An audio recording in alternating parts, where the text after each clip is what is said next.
Welcome to Sayers and Secrets. Tonight's tale draws us into a world of velvet shadows and whispered suspicions, where a private club hides more than its polished glasses and discreet laughter. A man lies poisoned, yet the true venom may be found not in the glass he drank from, but in the secrets his companions kept. What hand delivered the fatal dose, and what motive brewed beneath the club's genteel surface? Before stepping into the mystery, steady your thoughts. Truth often hides in the smallest of clues. Tell me, what detective do you admire most, if mysteries cloaked in shadow intrigue you? Like this video and subscribe to join the investigation. Now, light a candle, settle in, and let the mystery begin. When you live in a brownstone with a man who thinks a globe-trotting orchid is more valuable than a conversation with any human being not named Fritz, you learn to spot intrusions the moment they cross the threshold. That morning, the intrusion wore a silk scarf, tortoise-shell glasses, and carried the faint whiff of almond liqueur. He didn't knock like a man with a problem. He glided in like a man with a proposition. I was in the office, halfway through my second cup of coffee and balancing Wolfe's mail on my knee, when Fritz buzzed from the front vestibule. "Yes?" I said.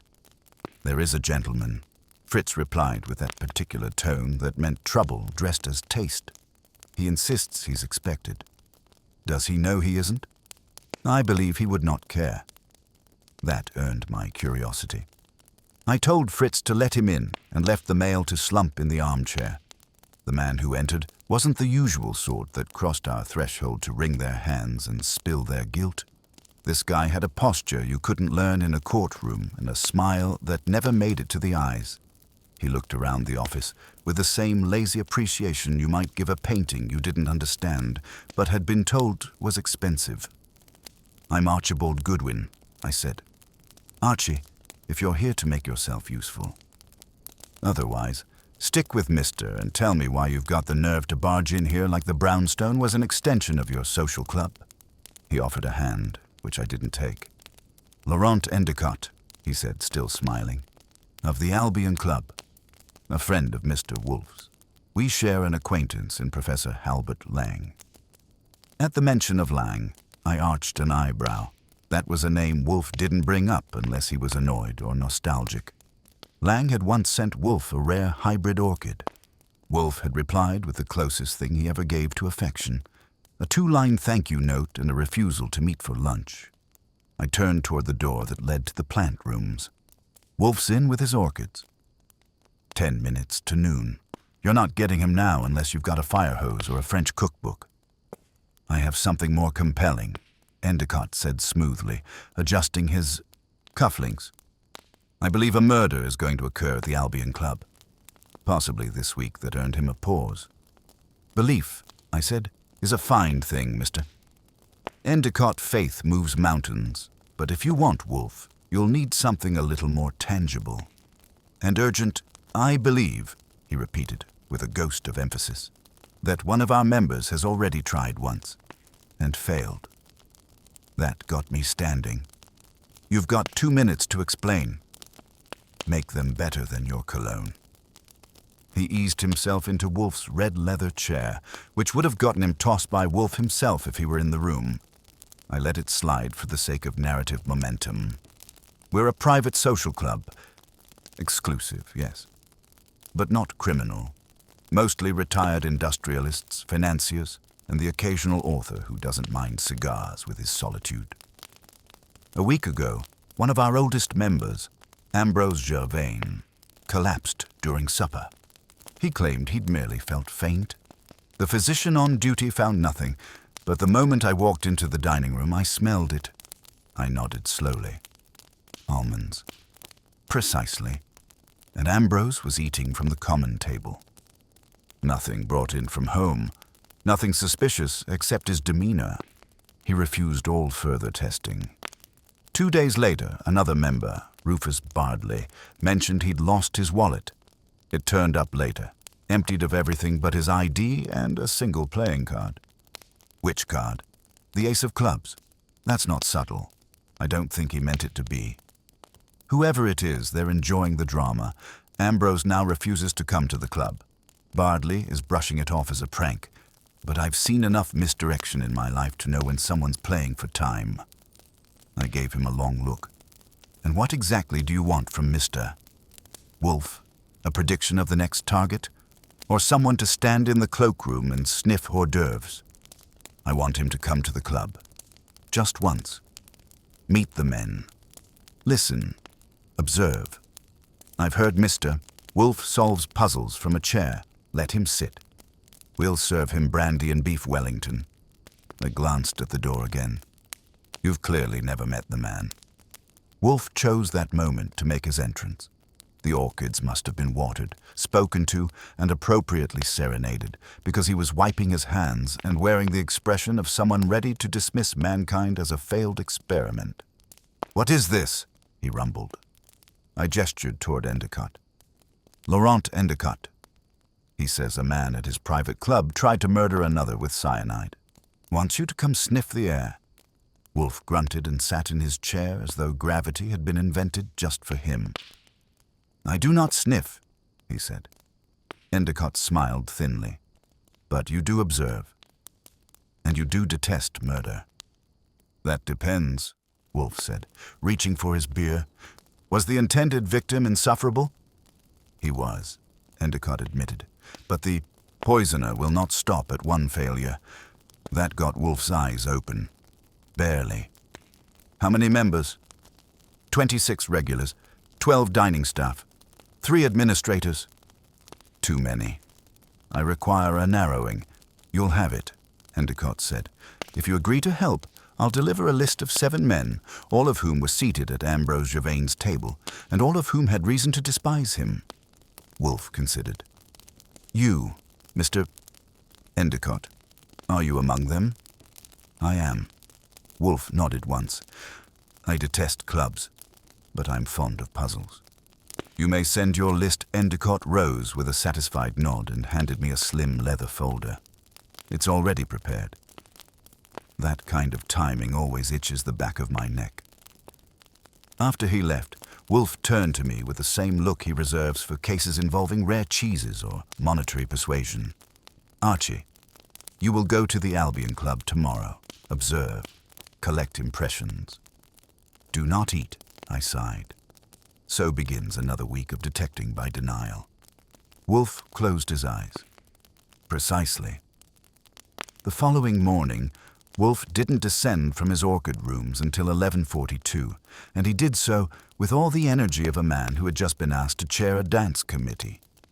He settled into his chair with a grunt, adjusted the crease of his vest with the precision of a man who'd never worn a rumpled thought in his life, and nodded once. That was my cue to deliver Endicott's folder, which I'd kept untouched on Wolfe's desk since the night before. I handed it over without commentary. Wolfe slid a knife through the seal with surgical care and opened it as if the pages might contain an invitation to treason. Inside were 7 names. 7 neat profiles, typed, double-spaced, and as clipped as an obituary. Endicott had style, I'd give him that. The suspects were all members of the Albion Club, all seated at Ambrose Gervain's table the night he nearly croaked over his consommé.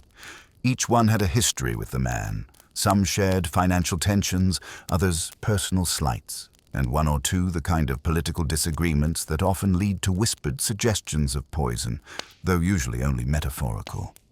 I watched Wolfe's eyes move slowly across the paper like a python sizing up a row of field mice. He made a sound that might have meant approval or indigestion. "Quite the curation," I said, pouring his beer. "Mr. Endicott," Wolfe murmured, "is no fool. That is dangerous." I didn't ask whether he meant dangerous to us or to Endicott himself. Wolfe would let me know in his own sweet time. He gestured vaguely. "Go. Visit this place. Be observant. Be circumspect. And above all, do not consume their fare." I left at 12:15 sharp, with Wolfe's list in my breast pocket and a growing suspicion that whatever poison was floating around the Albion Club, it had less to do with almonds and more to do with ambition. The club itself sat on the east side, tucked into a limestone structure that looked like it had once hosted duels over cigars and literary criticism. The doorman gave me a look that suggested I was either too young, too American, or too unbuttoned to belong. I gave him a smile that said I wasn't here for the beef Wellington. Inside, I found brass fixtures, velvet chairs, and a silence that felt older than the Constitution. The place reeked of old money and unresolved grudges, my kind of tension. Endicott met me in the reading room. He was dressed the same, crisp, effortless, and curated down to the watch chain. He handed me a guest pin as if inducting me into a secret society. "The others won't know who you are," he said quietly. "They'll assume you're my cousin. Or perhaps a member's son. You'll be ignored, mostly. That's a gift. We did a lazy circuit of the club." I caught quick glimpses of our suspects, introduced only by gesture, name whispered under Endicott's breath. "There," he said, nodding toward a corner where a man with a hawk's beak and a tweed suit was examining a chessboard. "Esmond Roach. He once accused Ambrose of lifting patent ideas from a shared portfolio." Roach looked like a man who filed grudges in alphabetical order. "And that's Conrad Twiss," he added, as we passed a man polishing his spectacles with the devotion of a priest at Mass. "He fancies himself a moral philosopher. He and Gervais had a falling out over war bonds. Or was it war crimes? Ambrose said Conrad's father had sold steel to both sides. "And?" I asked. "And he did."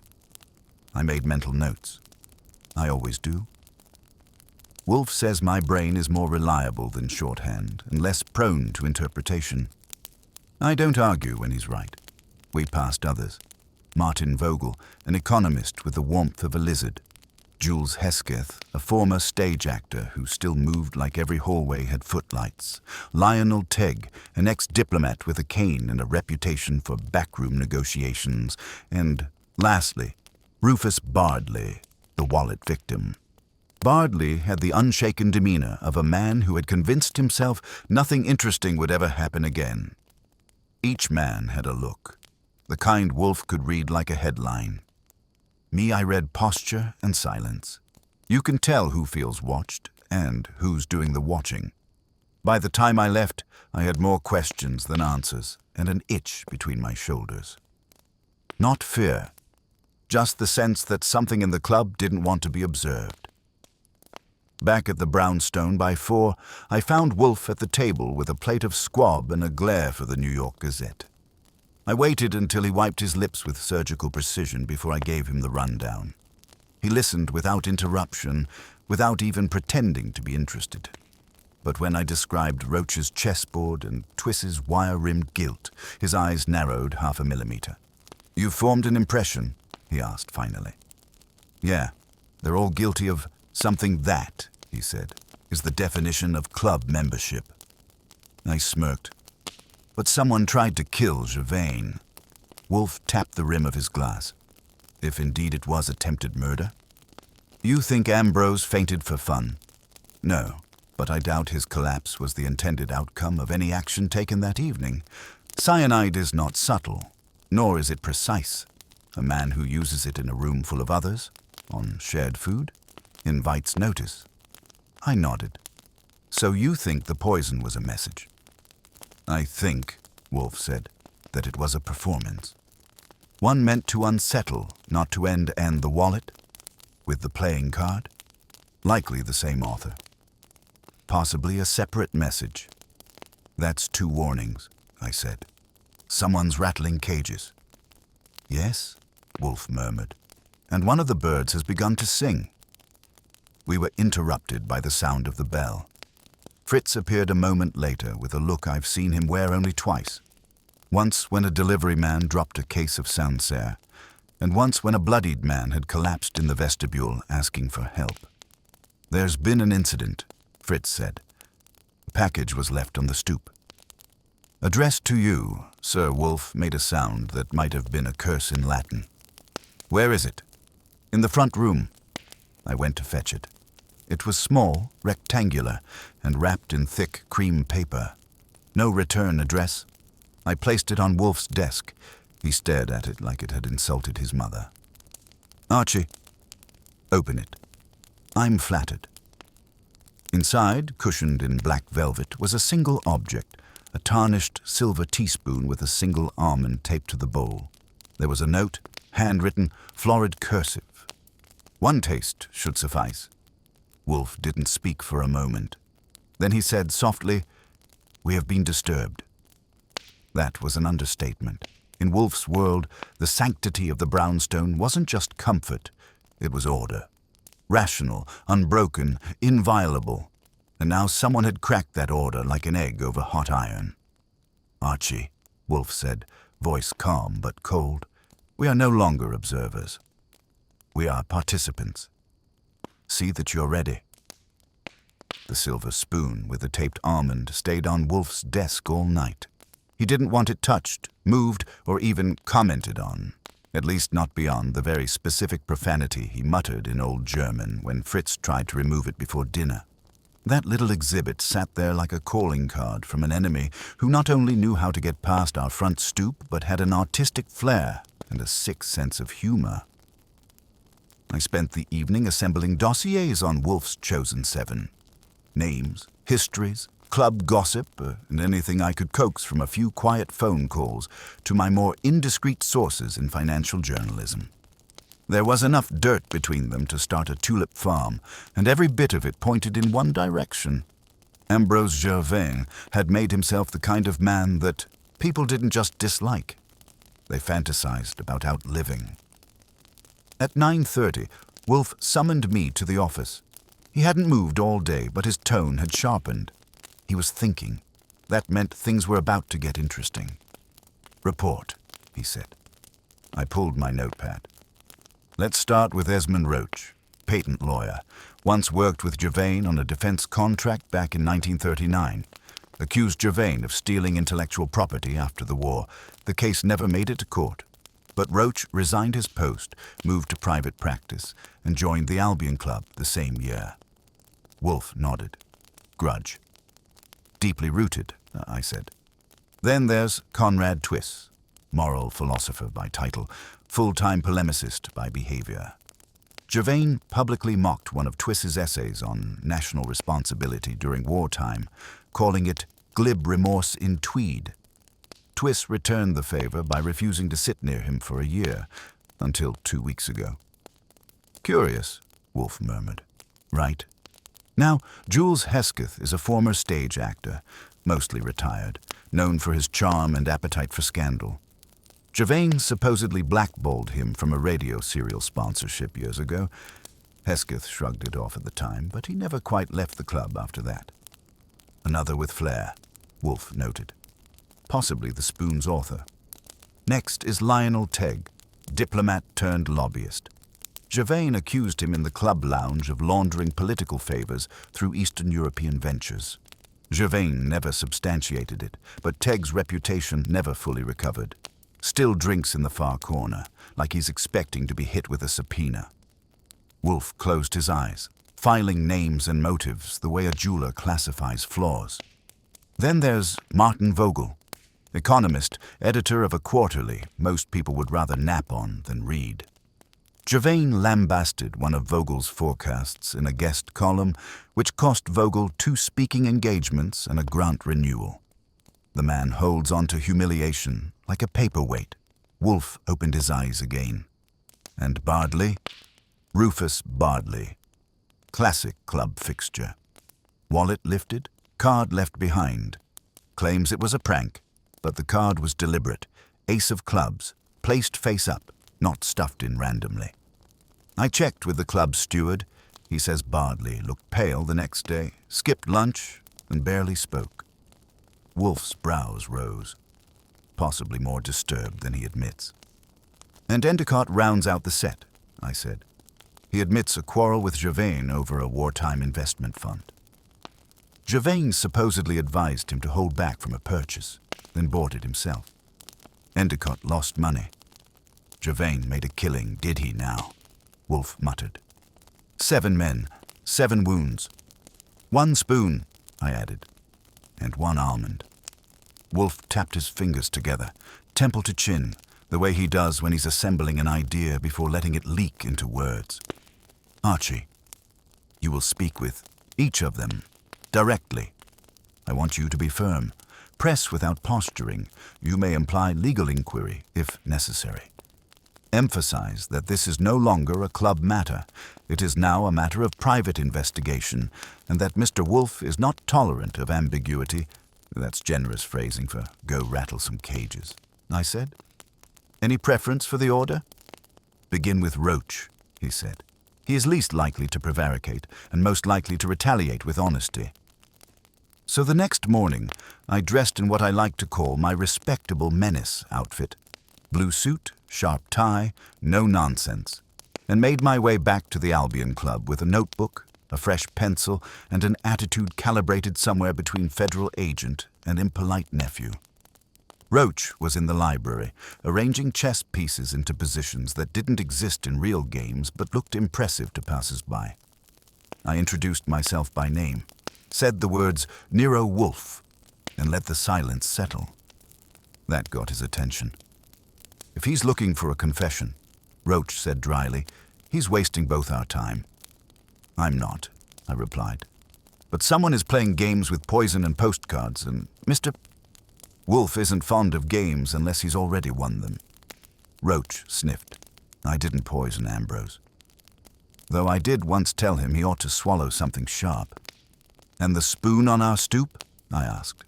He raised an eyebrow. Not my style. I'm more of a direct insult man. I moved to Twiss.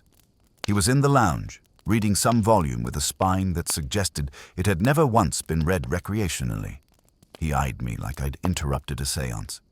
I have nothing to say to a gumshoe, he said, before I could even open my notebook. That's good, I said, because I'm not a gumshoe. I'm a reminder that ignoring Nero Wolfe is a tactical error. That got a twitch. I found Ambrose revolting, Twiss admitted, but I wouldn't kill him. Men like that usually die of their own egos.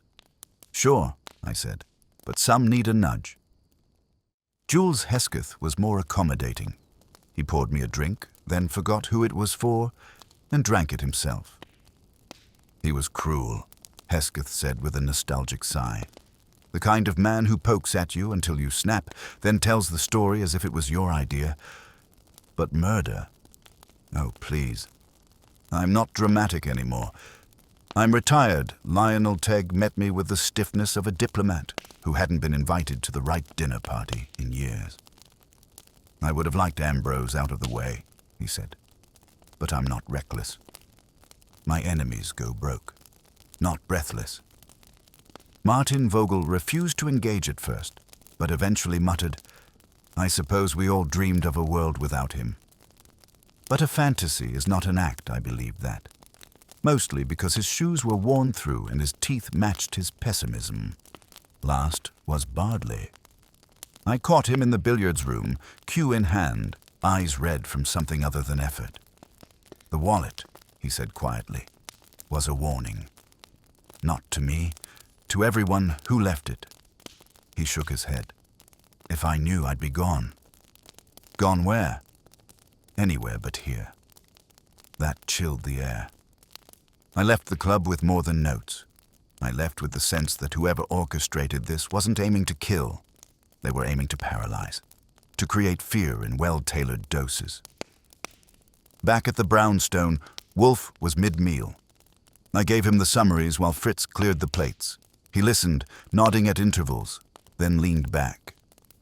It is not a question of who hated Gervain.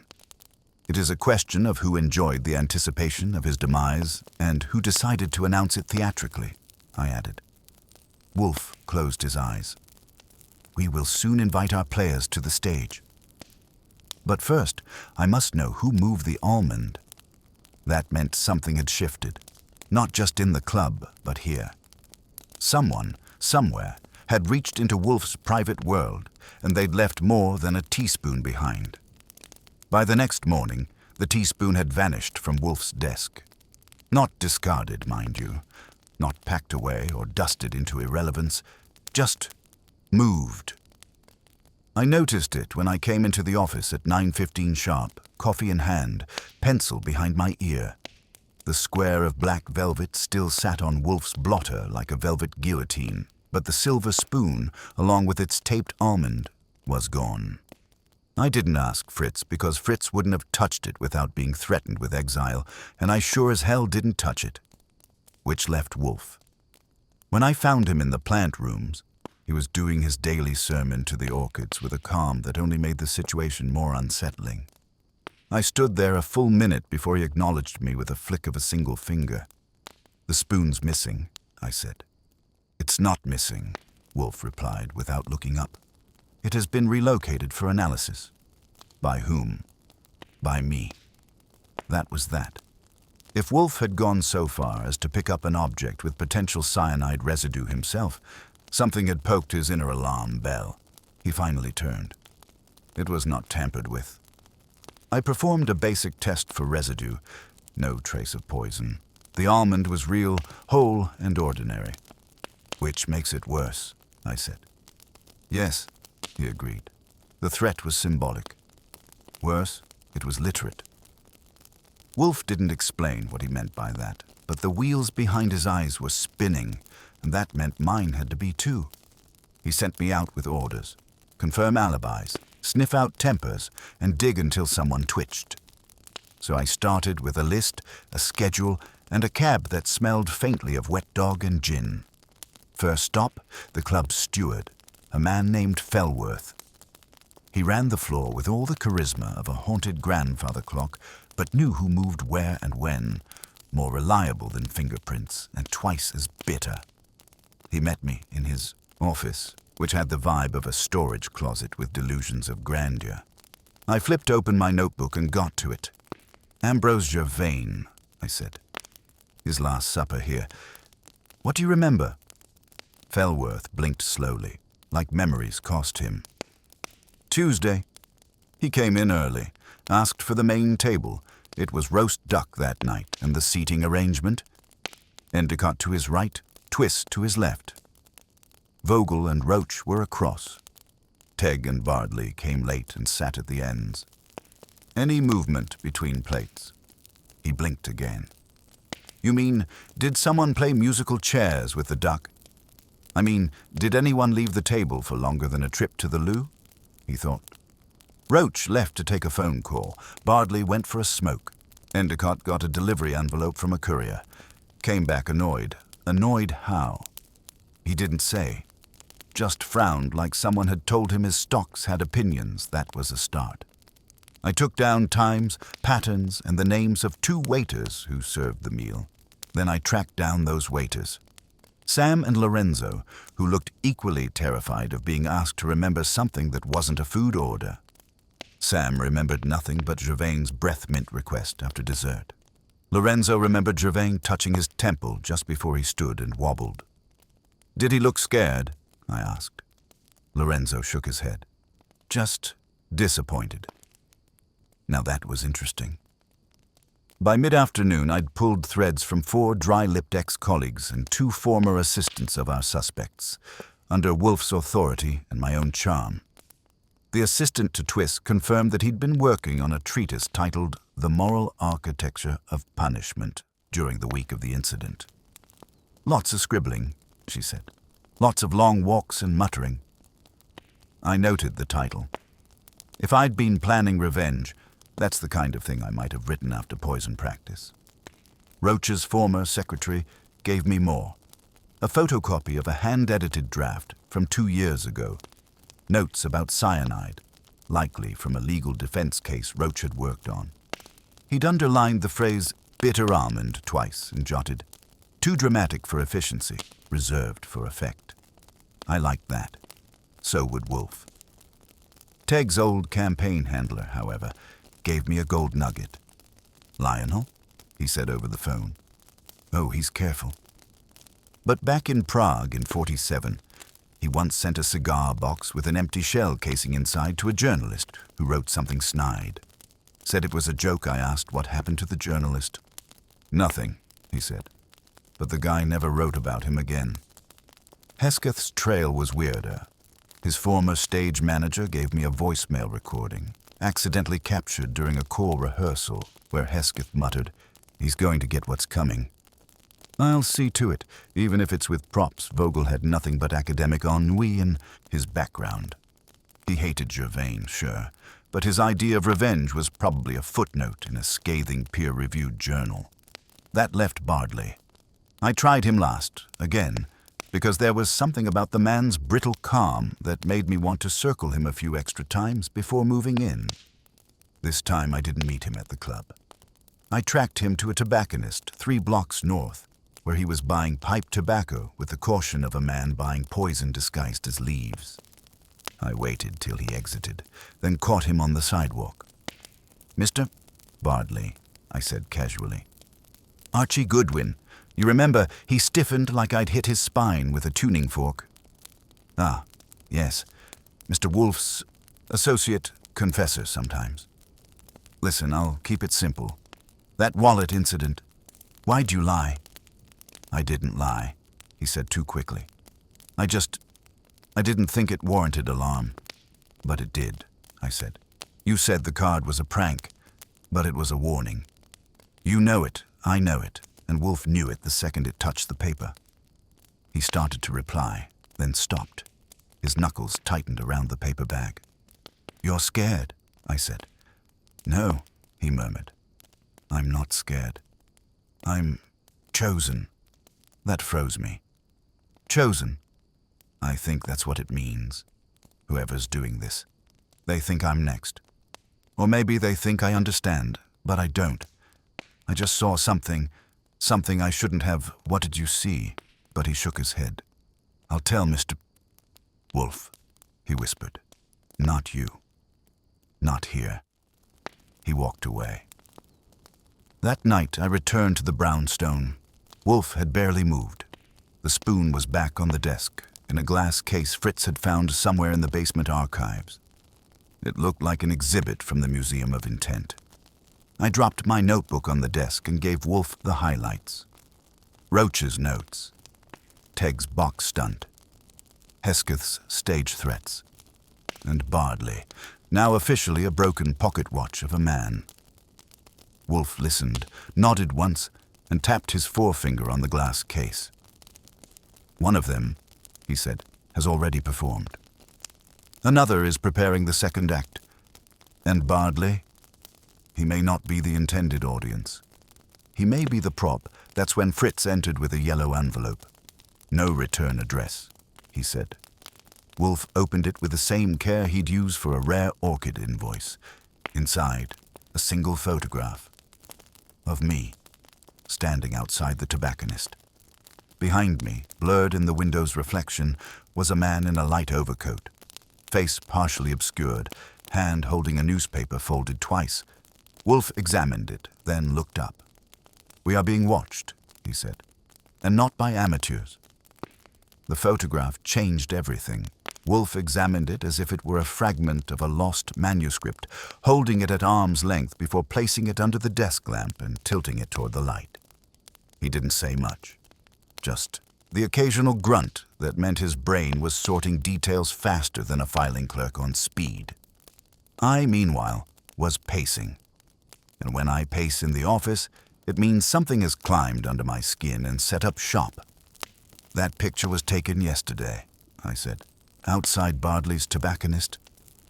I didn't notice anyone behind me. Wolfe, not in the glass. Not on the sidewalk. I'd have spotted a tail. "Yes," Wolfe muttered. "That's what concerns me." He pointed at the blurred figure reflected in the shop window. "This individual has experience." He concealed his face without obvious behavior. No hat brim, no scarf. Just geometry. He knew your position, the light angle, and the reflective surface. Amateur photographers don't think in such terms. I crossed my arms. "So we've got a ghost with a camera and a habit of leaving presents. That makes him our spoon courier, too?" Wolfe nodded once. "Almost certainly. The presentation suggests the same intellect. Precise, symbolic, and more troublingly, emboldened." That was a word I didn't like. "Emboldened how?" "Enough to breach our threshold twice. First with a package. now with surveillance. He turned slightly toward me. You were followed, Archie. Which means this is no longer passive mischief. It's an assertion of power. I knew what that meant. Wolfe doesn't believe in violence for its own sake, but he believes in escalation. Someone was raising the stakes, and we were sitting in the pot. Then came the knock. 3 gentle taps on the front door, light enough that Fritz hesitated, unsure whether to answer it or chase it away with a mop. I went instead. We don't get many polite visitors at 10 minutes past 8. When I opened the door, no one was there, just a small brown envelope on the mat. No name, no address. Same as before. I picked it up with a handkerchief, shut the door, and brought it back to Wolfe. He sighed once before slicing it open with a paper knife.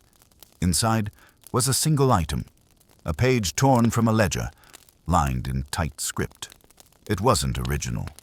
This was a photocopy, but it showed a name we both recognized, Ambrose Gervain, and beside it a notation, G-transfer approved.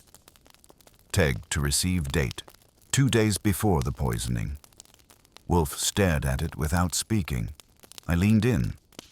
Looks like a financial transfer, maybe internal club funds or some private agreement. No, Wolfe said. This is political shorthand. Teg refers to Lionel Teg, a former diplomat, and G-transfer. Likely Gervain relinquishing something under pressure. Authority, influence, or evidence. You think it's blackmail?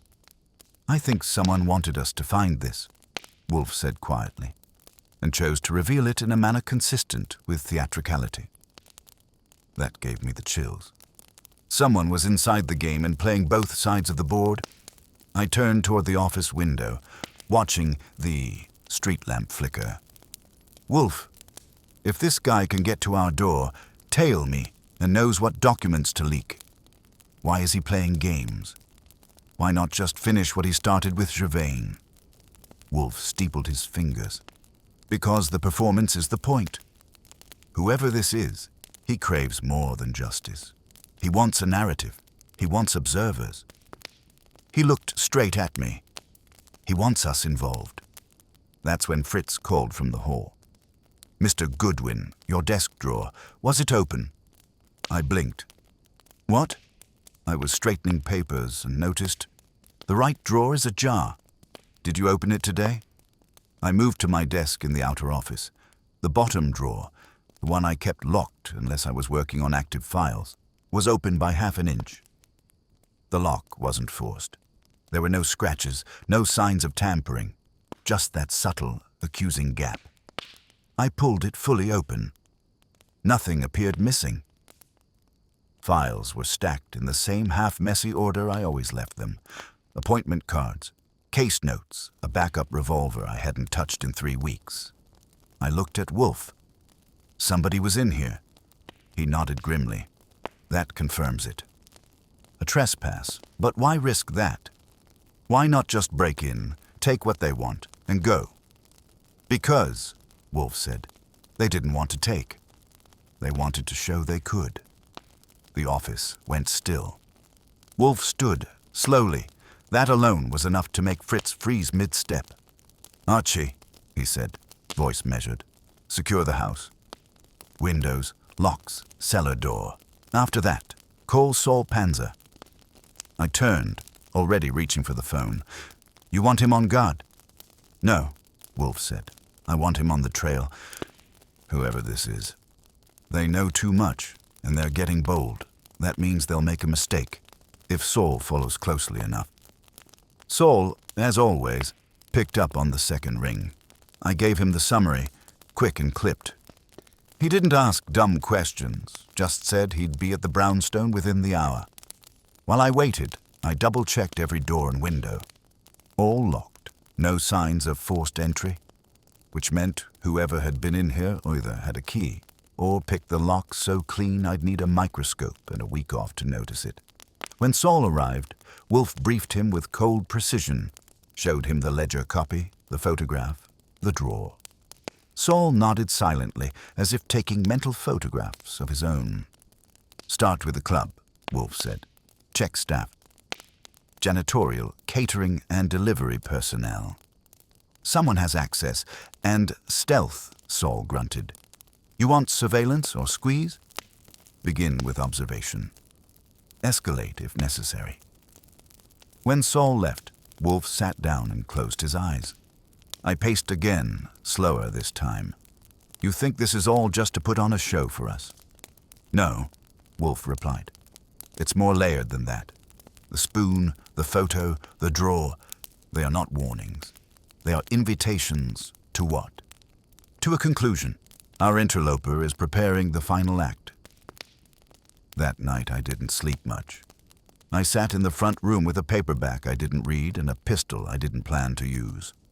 Wolfe retired at his usual hour, trusting that Saul would uncover a thread before it snapped. At 2:17 a.m., the phone rang. I picked up on the first ring. Saul's voice was quiet. I've got something. What? Footage. Security cam from across the street from the club. You're not going to like it. Try me. There's someone in the frame, wearing the same coat as in the photo, walking with someone else, hand on his back like they're close. You won't believe who the second guy is. Tell me. There was a pause. It's Endicott. That landed like a brick on my chest. The man who had walked into our house with calm confidence. The man who'd served up a murder in progress like a tray of cocktail shrimp. The man who insisted Wolfe was the only one who could solve it. Walking alongside our ghost. Maybe even guiding him. When Saul says, "You're not going to like it," I've learned over the years that he means it. Not in the hyperbolic sense, like a weather report or a sports score, but in the gut-deep, clock-ticking, fight-or-freeze sense. So when he told me that Laurent Endicott, our distinguished almond-scented client, was caught on camera strolling beside our shadowy photographer, I didn't argue. I just exhaled slowly, said thank you, and went to wake Wolfe. Now, waking Wolfe at 2:30 in the morning ranks somewhere between poking a tranquilized bear and opening a bottle of vintage claret in front of a thirsty sommelier without offering him a glass. But this wasn't a social call. I tapped on the door twice and waited. He didn't answer, but I heard the unmistakable groan of leather as he shifted in his armchair. He'd never gone to bed. "Wolfe," I said, cracking the door. "Saul has footage. Endicott and our mystery man. Together." Night of the photo. His reply came after a breath. "You're certain?" "He is." "Bring him here." That was all. By 3:05, Saul was seated across from Wolfe in the office. He'd brought a portable projector and a USB drive that looked like it had been rescued from a submarine dive. We set up in silence. Fritz, bless his orderly soul, emerged in a robe to bring coffee, which was probably the only reason Wolfe didn't bite someone. The footage was grainy, black and white, and tight on a street corner near the Albion Club. But there they were. Endicott, in his tailored overcoat, walking casually beside a taller man whose face remained just out of range. They weren't strangers bumping elbows. They were coordinated, familiar. At one point, the taller man reached into his coat and passed something to Endicott, a folded envelope. "Pause," Wolfe said. Saul froze the frame. Wolfe leaned forward, studying the posture. "Mr. Endicott is left-handed," Saul nodded. "Confirmed." He took the envelope with his dominant hand. Wolfe tapped the side of his glass. "So, Endicott receives an envelope, likely the ledger copy, from our courier. That copy then appears at our door hours later." I sat back. He staged it. The whole Gervain might be poisoned routine. The spoon, the almond, the dossier. He knew exactly how to bait you. Wolfe nodded, slow and heavy. "Yes, but the question remains. Why? Why engage me unless he wants the truth exposed?" "Maybe he doesn't," I said. "Maybe he wants control of the narrative. Bring you in, feed you crumbs, guide the story so it lands where he wants it. Which," Wolfe said, "requires controlling the ending." That landed in the room like a shot fired in a museum. Wolfe stood, which he rarely did without occasion. He turned from the screen, hands clasped behind his back. This is no longer an investigation. It's a rehearsal. For what? For guilt, or misdirection, or perhaps revenge. But most dangerously, it's for performance. He turned back to Saul. I want every known contact of Endicott watched.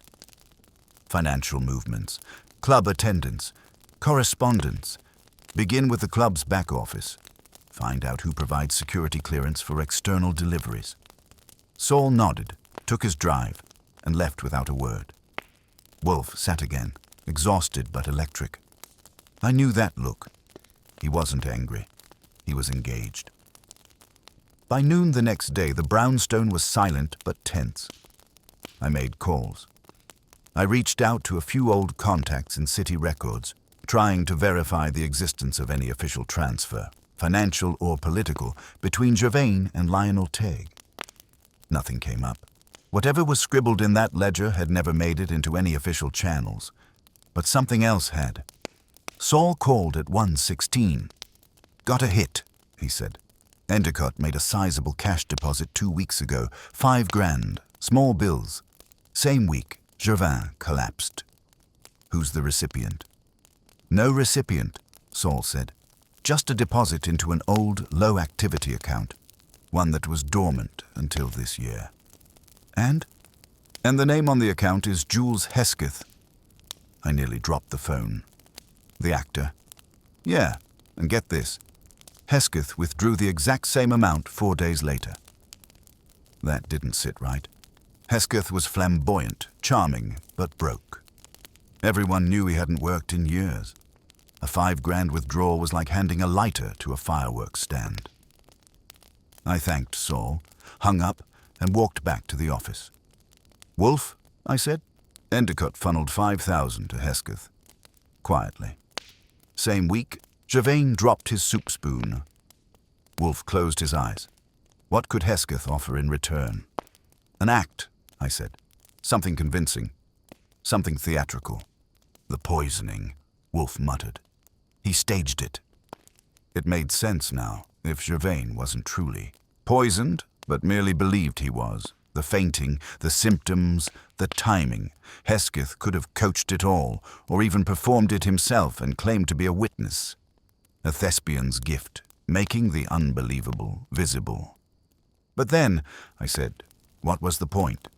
Who gains from a fake poisoning and a fake ledger and a real sense of dread? Wolfe opened his eyes. Someone who wants someone else to suffer.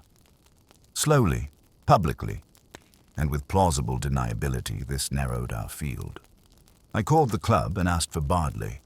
He was out, which meant either he was hiding or he'd taken a sudden scenic vacation. Wolfe didn't like either option. He instructed me to go to the club myself and find someone from their staff who had reason to talk. That's how I met Turner, the assistant steward. Turner had a nervous energy, which I used like a crowbar. Bardley, I said. Where is he? Turner hesitated. He hasn't come in since Thursday. He called in, said he was feeling watched. Was he? I don't know. I leaned closer. You know something. Tell me. He swallowed. Mr. Hesketh, he was seen in the club's service hallway 2 nights before the incident, carrying a decanter from the dining room. He said he was helping, but he wasn't scheduled to be there. Did anyone report it? No one wanted trouble. I got out of there and returned home. Wolfe was waiting, of course, behind a beer and a stack of reference books he wasn't reading. Hesketh was alone with the food, I said, or at least alone with something that ended up near Gervain's mouth. Wolfe nodded. Then the plan was simple. Endicott arranges a fake attempt. Hesketh plays the part. Gervain collapses. Mystery begins. Bardley's wallet is taken as a planted threat. Ledger sent as bait. Why? Because, Wolfe said softly, the real target isn't Gervain. It's Bardley that hit like a silent slap. Wolfe leaned forward. Someone wanted Bardley broken. Not dead, unraveled. Mentally, emotionally. Every gesture, the spoon, the card, the drawer, was meant to isolate him. Not eliminate and Gervain, a red herring, or collateral. But the true malice is aimed elsewhere, I stared at him. Then Endicott's motive isn't murder. No, Wolfe said with a glint of distaste. It's cruelty. Wolfe never raised his voice when he was preparing for war. That was your first clue the battle had started. If anything, he got quieter. He sat deeper in his chair, his gaze more fixed, his silences more cavernous. It was like watching a glacier think. And if you knew what to look for, and I did, you could feel the chessboard starting to shift. When Wolfe used the word cruelty in place of motive, I knew we were off the usual map. It wasn't about inheritance or blackmail or even revenge. This wasn't someone trying to hide a secret. This was someone trying to design a punishment, precise, drawn out, and deeply personal. He began with Saul. At 9:30 sharp the next morning, Wolfe called him back to the brownstone. Saul arrived without the usual smirk and sat forward in the red chair like it was a witness stand. "I want you to find Bardley," Wolfe said, flat. "I suspect he's been moved. Possibly by coercion, possibly under the illusion of protection. From whom?" Saul asked. "From Endicott," Wolfe replied, "but not directly. Endicott wouldn't dirty his hands. He'd send someone else, a courier, an actor, a steward, someone he thinks is loyal or expendable. What's the plan once I find him? Do not approach him. Simply confirm the location and any company he keeps. I want him observed, not startled." Saul nodded and vanished like a puff of cigar smoke. I stood nearby, notebook in hand, waiting for my marching orders. "You," Wolfe said, turning his full weight toward me. "We'll call the Albion Club and request a meeting." "Under my name?" "No, under Mr. Wolfe's. Make it clear I'm prepared to summon all parties involved, including the club's board of governors. That should bring Mr. Endicott out of hiding. I tilted my head. "You want him nervous?" "No," Wolfe said. "I want him theatrical. If I threaten his stage, he will step forward to reclaim it." That was Wolfe's game now. Provoke the performance. He believed Endicott needed an audience for the final act, and Wolfe was offering a full house. I made the call at 10:03. The club's secretary, a man who sounded like he measured time by decanter levels, answered. When I dropped Wolfe's name, the line straightened like a starched collar.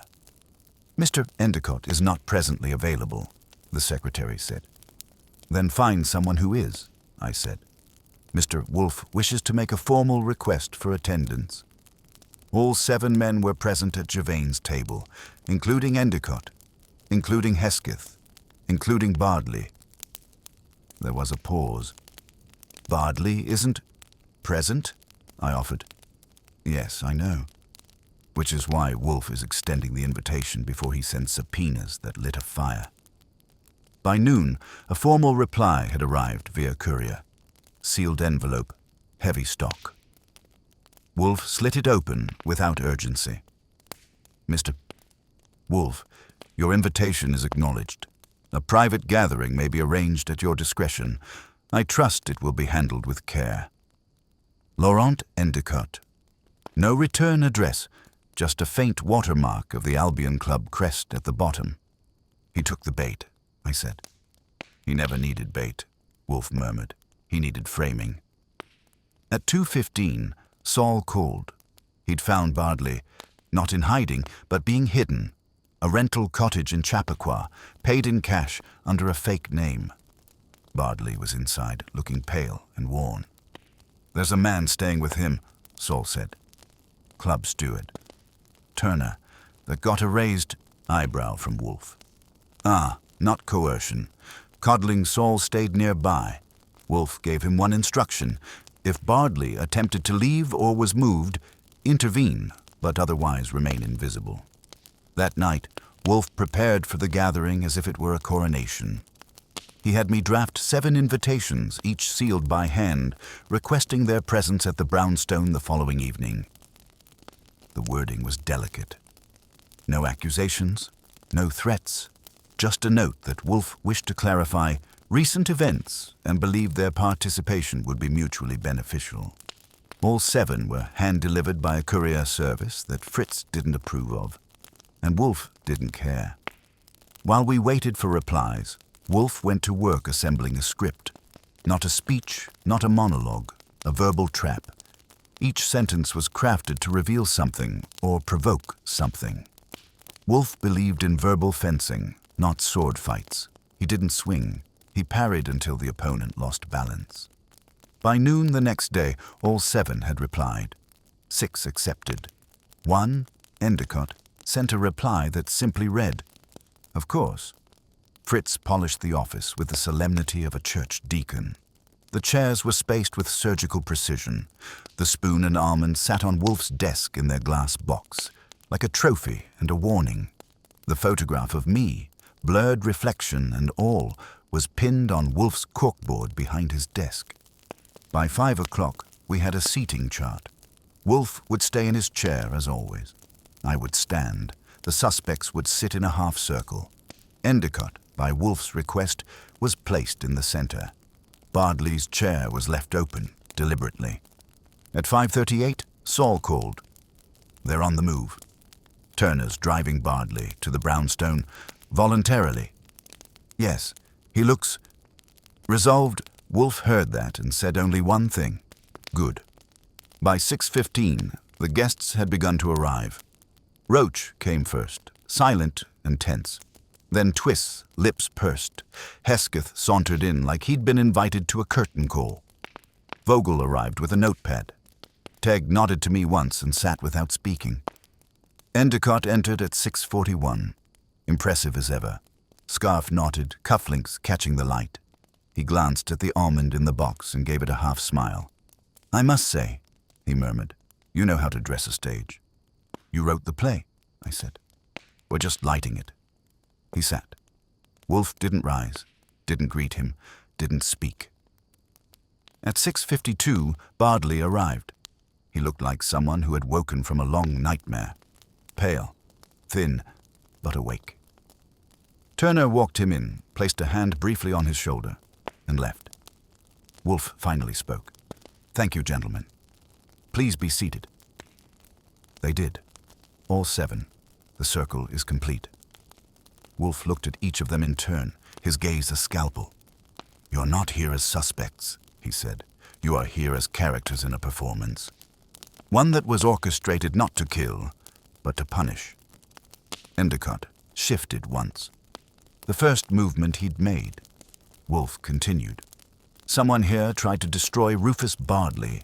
Not by murder, but by narrative, by implication, by dread. They planted a card, staged a poisoning, spread whispers, stole a wallet, all to destabilize a man already fragile. And they did it beautifully," Bardley exhaled softly. "But they failed."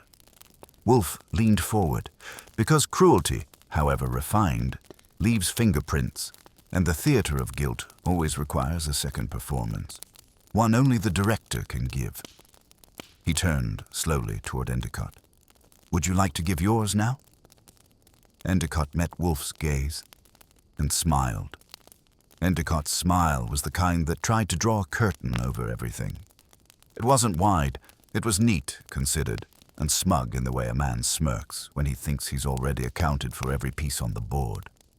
He turned toward Wolfe, adjusted his sleeve, and responded with velvet.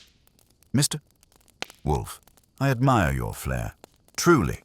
This setting, these chairs, that almond, remarkable ambiance. But I'm afraid I can't help you with your production." "You already have," Wolfe said. The silence after that was thick enough to butter toast with. Wolfe didn't rise. He rarely did in these affairs. His chair was a throne, not a seat, and it suited him best when commanding his court. I stood behind him and watched the half-circle of suspects as they leaned forward, crossed legs, glanced sideways. Only Bardley sat perfectly still, as if sudden movement might break him into pieces. "Gentlemen," Wolfe said, "I will be brief. Over the past 2 weeks, Mr. Archie Goodwin and I have traced a trail of incidents, all of which orbit the Albion Club, and more specifically, the dinner at which Mr. Ambrose Gervain fell ill. Roach grunted. It wasn't exactly the crime of the century. No, Wolfe agreed. It was subtler and far more malicious. Because it was not intended to kill, it was intended to unsettle. Not Gervain, but Mr. Bardley. Bardley flinched. Wolfe continued, voice smooth as oiled gears. The spoon on my doorstep, the ace of clubs in Bardley's wallet, the ledger copy, the subtle surveillance of Mr. Goodwin. None of these things pointed to one clear culprit. That, in itself, was the design. Confusion as theater, fear as narrative. I don't see the point, Vogel said, frowning. That is precisely why you are seated, Wolfe replied. Because you are characters in a play whose script you did not write, but whose tension you were meant to feed. Hesketh leaned back. You think someone's staging paranoia? Not staging. Inducing, Wolfe said. And the performer? Mr. Endicott. All eyes turned. Endicott took his time replying, brushing an imaginary fleck from his cuff. That's quite a claim, he said. And what is your proof? I require no proof, Wolfe said. This is not a court. This is logic, motive, opportunity, and orchestration. You initiated the case. You selected the suspects. You brought the problem to me before the crime had even matured. You placed yourself at the center of a drama you had designed, and you included your own name among the suspects. That, Mr. Endicott, is not a confession. That is camouflage. Endicott's smile faded, but only slightly. Then why not simply accuse me? He asked. Because I don't presume you're the sole actor, Wolfe replied. You're the playwright. But you needed collaborators. He turned his head slightly. Mr. Hesketh, you were paid $5,000 the week of the incident. Do you deny this? Hesketh looked startled, but not surprised. I don't deny I received the money. What was it for? A performance, he said, glancing at Endicott. Not poison, just persuasion. I was to suggest something. Unsettling happened to Gervain, enough to stir whispers. Endicott raised his hands in mock surrender. My dear Wolfe, that's hardly murder. It's theater, indeed, Wolfe said, but the intent wasn't to harm Gervain. It was to incite fear in Mr. Bardley, to isolate him, to drive him to question reality, and perhaps, ultimately, to destroy his credibility. Or worse. Roach frowned. Why Bardley? Of all of us. Because, Wolfe said slowly, he knew something. Or perhaps he saw something. Something Mr. Endicott needed suppressed. All eyes swung again. Wolfe leaned forward slightly. Mr. Bardley, would you be willing to speak now? Bardley looked up slowly. His eyes had been distant until now, but something in Wolfe's tone had tethered him back to the present. He nodded once. I saw something, he said, voice dry as dust. That night, after dinner, I stepped into the service hallway, looking for Lorenzo, the waiter. I took a wrong turn. He swallowed.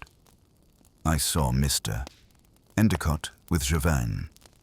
In the pantry, Endicott's mouth twitched. They weren't arguing, Bardley continued. It was colder. Endicott was holding a manila folder. He showed it to Gervain. And Gervain crumpled, like someone had broken his knees with words. What was in the folder? Wolfe asked. I don't know. But Gervain said, you wouldn't dare. And Endicott said, you've left me no choice. The room was silent. Endicott no longer smiled. So, Wolfe said, we have the sequence. Gervain is threatened. He collapses. Whether by design or consequence is irrelevant. Hesketh performs a bit of a flourish. Bardley witnesses something dangerous. The following day, his wallet is stolen. A card is placed, symbolic, deliberate, a message. You are next. You're building castles out of suggestion. Endicott said. "You have no evidence." Wolfe inclined his head. "True, but I have something better. I have clarity." He gestured toward the glass box on his desk. That spoon was not about Gervain. It was about Bardley. It was a message that the poison, symbolic or real, could reach anyone. That you, mister. Bardley were now within reach. Bardley closed his eyes. But Endicott's flaw, Wolfe said, was arrogance. He involved too many moving parts. And he came to me, Vogel spoke up. But why? Why would anyone do all this? Because cruelty is intoxicating, Wolfe said. Because Endicott believed himself untouchable. Because Mr. Bardley saw something inconvenient. And because, ultimately, Endicott wanted to orchestrate his own absolution by solving the very crime he had manufactured. Endicott laughed.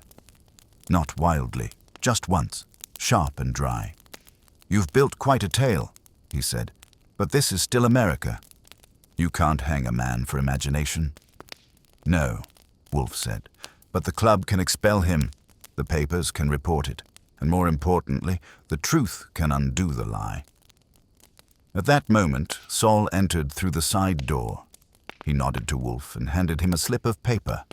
Wolfe read it, then held it up. "Bank confirmation, the $5,000, traced, withdrawn by Mr. Endicott transferred to Mr. Hesketh unreported." Endicott stood. "You're bluffing." "No," Wolfe said. "I'm concluding." He turned toward Bardley. "You're not alone." Bardley blinked. Something in his shoulders loosened. Wolfe faced the room. "You may leave. Or you may stay and watch the curtain fall." Endicott looked around the room, at faces that were no longer uncertain. Then he turned and walked out. Slow, measured, but not smiling. After Endicott walked out of the brownstone, you could have heard a drop of truffle oil splash into a consommé. No one spoke, not even Hesketh, who usually couldn't stay quiet through his own pauses. Wolfe didn't move either. He stayed in his chair with the weight of a mountain that had no intention of shifting for earthquakes or polite applause. He wasn't reveling in the moment. Wolfe never did. For him, victory wasn't glory. It was the restoration of order. I stepped forward. "I suppose that counts as an unplanned intermission." Roach cleared his throat. "What happens now?" "That depends," Wolfe said, "on whether any of you wish to confess your role in Mr. Endicott's little morality play Twiss frowned. "You believe there are others?" "I believe," Wolfe said, "that guilt rarely performs alone." The room sat in silence. Hesketh avoided everyone's eyes. Vogel was staring at his folded hands like they were the answers to an exam he hadn't studied for. Bardley, still pale but alert, watched Wolfe as if something in the office finally made sense. Then Jules Hesketh spoke. "Fine," he muttered, more to himself than to us. "Yes, I played my part." He looked up. "I told Endicott I could fake a fainting episode, make it seem like Gervain had a reaction, told him it would raise eyebrows. He paid me in cash, but I didn't poison anyone." "I wouldn't. I couldn't. You weren't asked to," Wolfe replied. "Endicott didn't need a real death. He needed tension, enough to frighten Mr. Bardley into silence. Bardley spoke, voice low. "But I didn't know what I saw. I just knew. I wasn't supposed to see it." Wolfe nodded. "Exactly. Endicott knew you couldn't explain it, only that it would fester in your mind. That's why he sent the spoon, the card, the photo. None of them meant harm. They meant madness. And in a man already unsteady, that was more dangerous. You think he wanted me institutionalized?" "No," Wolfe said. "He wanted you discredited. If you ever dared to speak, it would sound like a story built from shadows and fear. And even if it didn't, who would listen to a man unraveling?" Roach leaned forward. "But why would Endicott go to such lengths?" "Just to shut Bardley up." Wolfe turned slightly. "Because of what Bardley walked in on. Endicott threatening Gervain with a folder. He looked at me. Archie? I reached into the file drawer and pulled out the one piece we hadn't yet revealed. Saul had found it 2 days prior, but Wolfe had kept it close, waiting for just this moment. I handed it to Wolfe. He opened the folder and extracted a single page.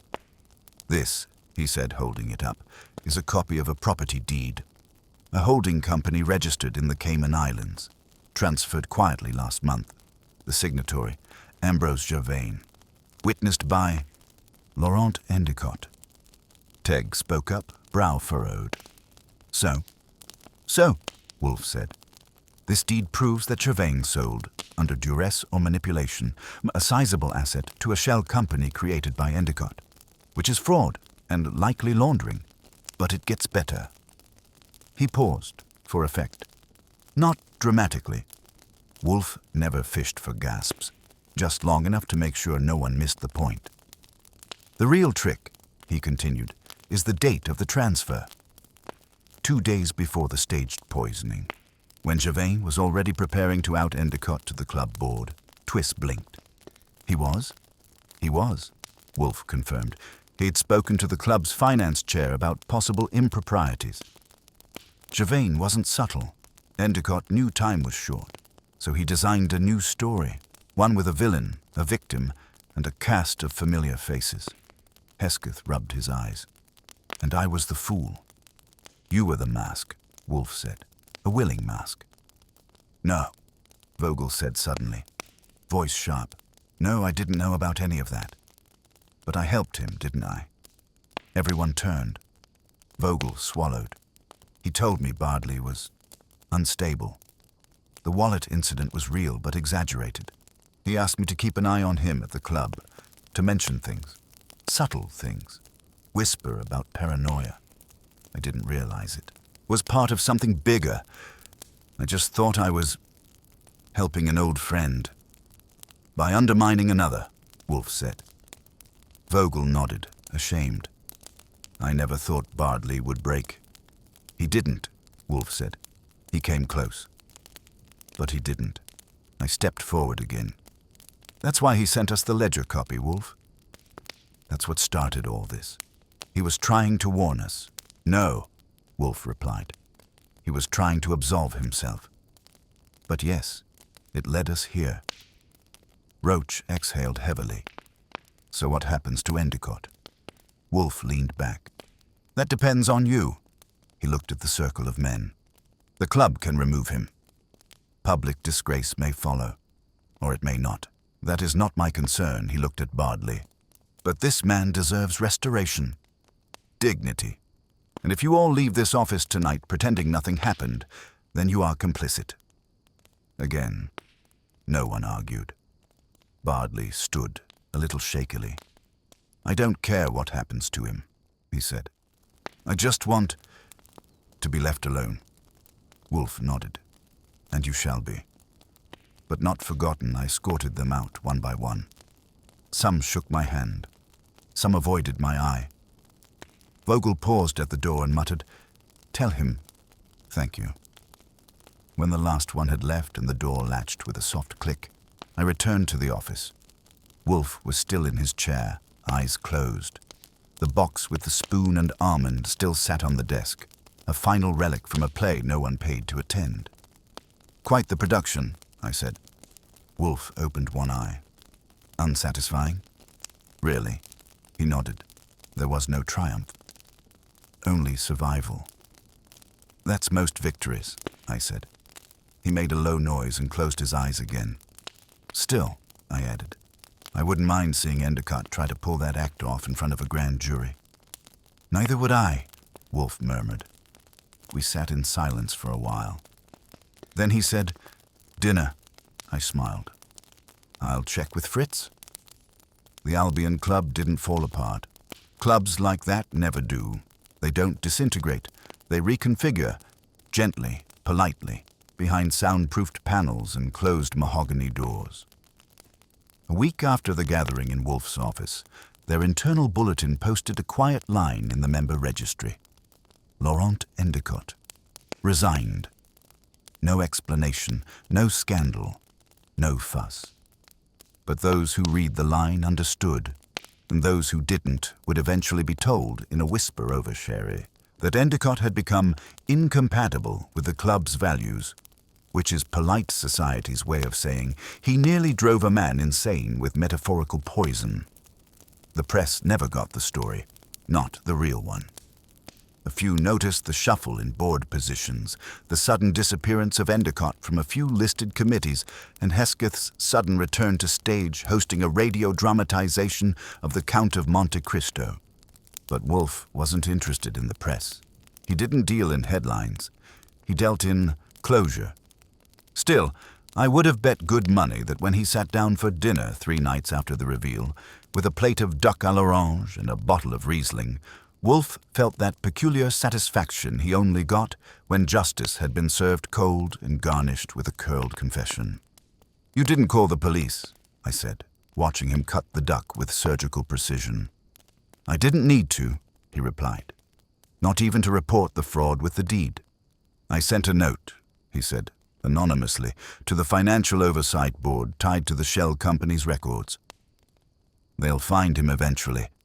Men like Endicott always leave a thread untrimmed." "And Bardley?" "Sent to his sister's estate in Vermont," Wolfe said. "Sol confirmed. He's resting, reading, possibly recovering." I nodded. "Still seems strange to me. All that effort, the fake poisoning, the spoon, the ledger, the wallet stunt, all to destroy one man's ability to speak." Wolfe dabbed his mouth.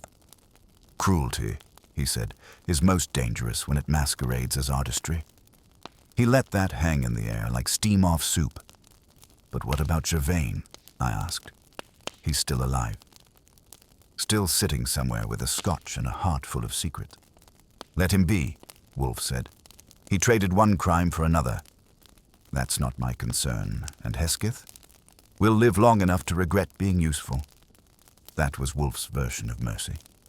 Fritz brought in the souffle, and conversation slowed to the pace of digestion. I waited until Wolfe had his second forkful before clearing my throat. "I'll admit," I said, "I didn't see it. Endicott fooled me." "He was supposed to," Wolfe replied. "He relied on your competence."